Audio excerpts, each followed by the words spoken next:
Des engins de travaux publics sur la piste des 1800 Sud, afin de la mettre aux normes défense des forêts contre les incendies. Depuis octobre dernier, sur le massif des Hauts-sous-le-Vent, c'est près de 12 km de pistes qui ont été créées ou réhabilitées, non sans difficulté pour cette entreprise privée. La difficulté, c'est vraiment travailler en hauteur, changement de température.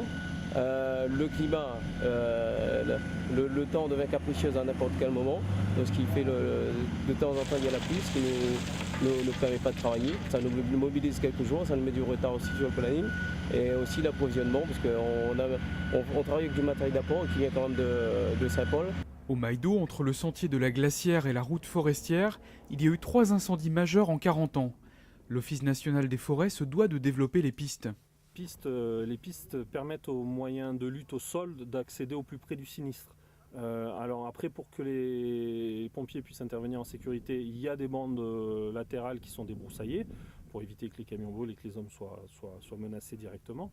Mais ce ne sont pas des pare-feux, ce sont simplement des moyens d'intervenir au cœur des massifs ou de protéger certaines zones en jeu, comme le rempart. Celle de la Glacière, ouverte en urgence en 2010 pendant le sinistre du Maïdo, doit être prochainement équipée de citernes de 120 mètres cubes. Ça va servir à alimenter les camions de pompiers en eau, mais également aux hélicoptères, puisqu'elles seront accessibles aux hélicoptères bombardiers d'eau. On pourra démonter le couvercle et éventuellement être remplies par les hélicoptères bombardiers d'eau pour que les équipes au sol aient de l'eau en permanence.